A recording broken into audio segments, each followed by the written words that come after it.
सुनीता जी, आपसे समझने की कोशिश करूंगा कि वैज्ञानिक दृष्टिकोण से अगर हम समझें तो क्या कुछ असर होता है? सर ग्रह राशियों पे तो जैसा कि मैंने पहले बोला कि मुझे नहीं लगता कोई भी असर होता है।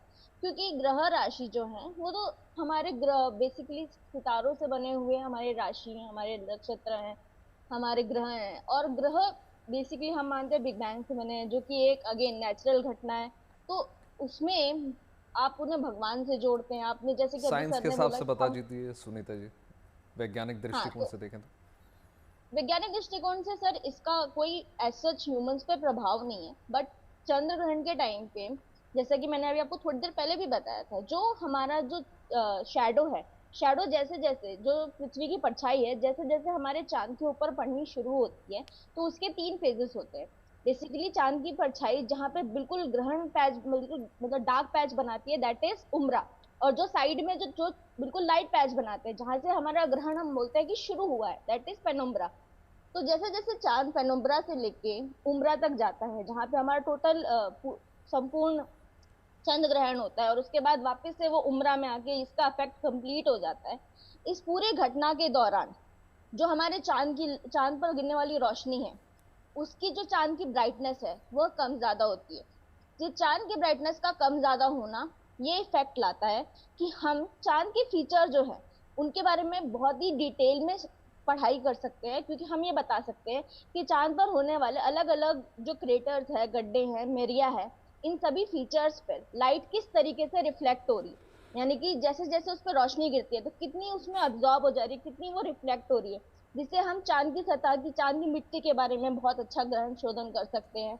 हम चांद पे होने वाले इन गड्ढों के बारे में, इन क्रेटर्स का चौड़ाई नाप सकते हैं कि इस पे जब हमारा ग्रहण शुरू हुआ तो जैसे ही हमारी जो परछाई है वो किस समय पड़ी से लेकर किस समय तक वह उसको पूरा कवर कर लिया।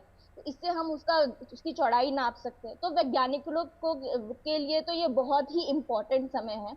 दूसरी चीज जो अभी सर ने बात करी, जो सूतक में हम कुछ कुछ परंपराएं फॉलो करते आए हैं, उसके बारे में मैं जस्ट दो चीज बोलूंगी। पहली चीज, 2010-2011 में जितने भी हमारे टोटल सोलर इक्लिप्स और टोटल लूनर इक्लिप्स हुए थे, उस दौरान अराउंड 1400 लोगों ने ग्रहण के समय में खाना खाकर इन परंपराओं को तोड़ने की या लोगों को साइंटिफिक तथ्य बताने की कोशिश की थी। दूसरी चीज, बेंगलुरु के एक हॉस्पिटल में सेम लूनर इक्लिप्स के साइंटिफिक टाइम पर एविडेंस की बात जब करें सुनीता जी तो अब प्राकृतिक आपदाएं जो निकल कर सामने आती हैं ऐसे समय में जो हम देखते हैं, चाहे भूकंप हो या फिर हाई टाइड देखने को मिलते हैं, इसको कैसे देखा जाए? इसमें साइंस क्या कहती है? सर हाइटाइड्स तो चंद्रमा की हमारी पृथ्वी के चारों तरफ घूमने पर जब भी वो हमारी पेरिजिंग होती है, यानी कि हमारी पृथ्वी के सबसे समीप वाली पॉइंट पे होता है, तब हमारे चांद की जो ग्रेविटी है, जो उसकी गुरुत्वाकर्षण शक्ति है, वह हमारे पृथ्वी पर मौजूद पानी के तत्वों को अपनी ओर खींचने की कोशिश करती है। अब इसी से हमारा एक जो हम बोलते हैं कि चांद का हमारे शरीर के जो पानी है उस पर भी बहुत प्रभाव पड़ता है। हो सकता है हाँ, हमारे शरीर भी हमारा 75% पानी से बना है, उसका हमारे शरीर पर भी प्रभाव हो कि हमें थोड़ा सा विचलित लगना स्वाभाविक है। बट इसका ये मतलब बिल्कुल भी नहीं है कि इसका कोई हम पर गलत प्रभाव होगा, या इसका हम पर कोई दुष्प्रभाव होगा, या हमें कोई नया काम नहीं शुरू करना चाहिए। सिंपल सी बात है सर, अगर आपका फ्रिज काम कर रहा है तो सूतक के टाइम में बना हुआ खाना भी बिल्कुल सही रहेगा, उसमें कोई बैक्टीरिया ग्रोथ अचानक से नहीं बढ़ जाएगी। बिल्कुल सिमिलरली सुनीता जी, क्योंकि सत्य की खोज की बात हो गई, साइंस और ज्योतिष अलग अलग कहते हैं। अगर हम राशियों के हिसाब से समझने की कोशिश करें तो पहली 6 राशि बताइए अरविंद शुक्ला जी, क्या कुछ असर पड़ने जा रहा है? फिर 6 राशि संजय जी आप भी बताइएगा। जी। देखिए, जैसे कि मेष राशि जिनकी है उनके ग्रहण ये आय स्थान पे पड़ रहा है, यानी अर्निंग क्षेत्र में पड़ रहा है। तो आपका जो रुका हुआ धन था या कहीं से रुकी हुई पेमेंट थी, वो निश्चित रूप से आपको जो है मिलने के आसार बनेंगे। प्रॉपर्टी के फील्ड में या घर आदि का कोई आपका कार्य था जो नहीं बन पा रहा था, वो बनेगा। आपको करना क्या है कि आपको जो है ओम श्री रामचंद्राय नमः या ओम हन हनुमते नमः इस मंत्र का जाप ग्रहण काल के टाइम पे करना है। जिसकी वृष राशि है उनके लिए ये जो ग्रहण पड़ेगा उनके दसम हाउस में पड़ेगा, यानी कार्य क्षेत्र में पड़ेगा। तो आप अपने कार्य के प्रति जो है समर्पित रहें। तत्कालीन समय पे जो जॉब की फील्ड में हैं, गवर्नमेंट जॉब में हों या प्राइवेट जॉब में हों, तो वहाँ थोड़ा सा अपने जो है ऑफिसर से अपनी तालमेल थोड़ा ठीक से बना के रखें और अपने कर्म के प्रति समर्पित रहें। हो सकता है कि आपके लिए कोई स्थिति विशेष अच्छी बने और आपकी पदोन्नति होगी। इसमें आपको करना क्या है, इसमें आपको ओम नमो भगवते वासुदेवाय इस मंत्र का जाप करना है। जिनकी मिथुन राशि है उनके ग्रहण ये जो है भाग्य स्थान पे पड़ेगा। तो अभी तक जो आपका कोई ऐसा था कि आपने कोई कार्य किया था और उस कार्य का कोई प्रतिफल नहीं मिल पा रहा था, या कोई आपका एग्जाम था उसका कोई रिजल्ट नहीं आ रहा था, यानी जो भी अभी तक का आपका रुका हुआ कोई कार्य था वो कार्य बनने की पूरी स्थिति बनेगी, क्योंकि अब आपका भाग्य साथ देगा। और आपको करना क्या है, ओम गंग गणपतये नमः इस मंत्र का आपको जाप करना है। जिनकी कर्क राशि है उनके ग्रहण ये अष्टम हाउस में पड़ रहा है, तो आपको अपने स्वास्थ्य के विषय में विशेष सावधानी बरतनी है।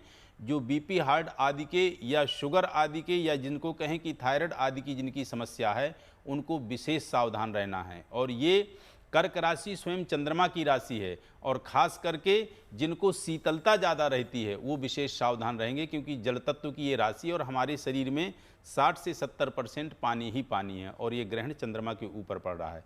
तो कर्क राशि वालों को विशेषकर अपने स्वास्थ्य के प्रति बहुत सावधानी बरतनी है।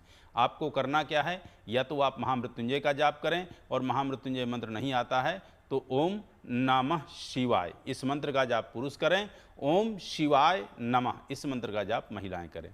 अब आती है सिंह राशि। जिनकी सिंह राशि है उनके ग्रहण ये सप्तम हाउस में पड़ रहा है, यानी मैरिड लाइफ दाम्पत्य जीवन में है। तो एक दूसरे के प्रति पूरी तरह से जो है ईमानदार हों पति पत्नी। दूसरा क्या है कि एक दूसरे की छोटी से छोटी बातों पे जो है कोई ज़्यादा बहस ना करें।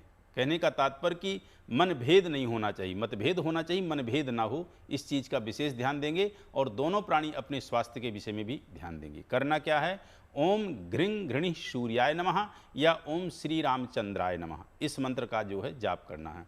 अब बात कर लेते हैं कन्या राशि की।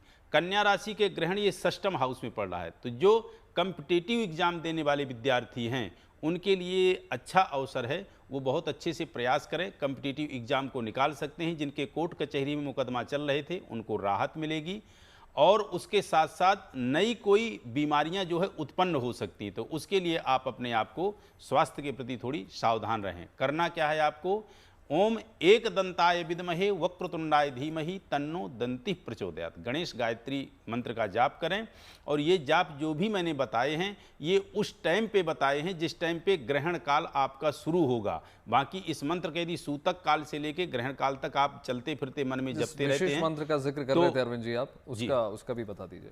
हाँ, संजय जी ने एक मंत्र बोला था, वो मंत्र को मैं पूरा कर देता हूँ, बहुत बढ़िया बोला था। और इसी मंत्र के द्वारा देवता जो है खाना स्वीकार करते हैं। ये बता दूं कि आप जो प्रसाद चढ़ाते हैं उस प्रसाद को देवता नहीं खाते हैं, उस प्रसाद की सिर्फ सुगंध लेते हैं। खाना तभी खाते हैं जब हम हविष्य करते हैं, हवन करते हैं। और बहुत बढ़िया संजय जी ने मंत्र बोला था, वो ऋग्वेद का मंत्र है और बहुत बढ़िया ये मंत्र है। क्या, हरे ओम अग्निमीले पुरोहितं यज्ञस्य देवमृत्युजं होता आरम अग्ने पूर्वे ऋषिभिः।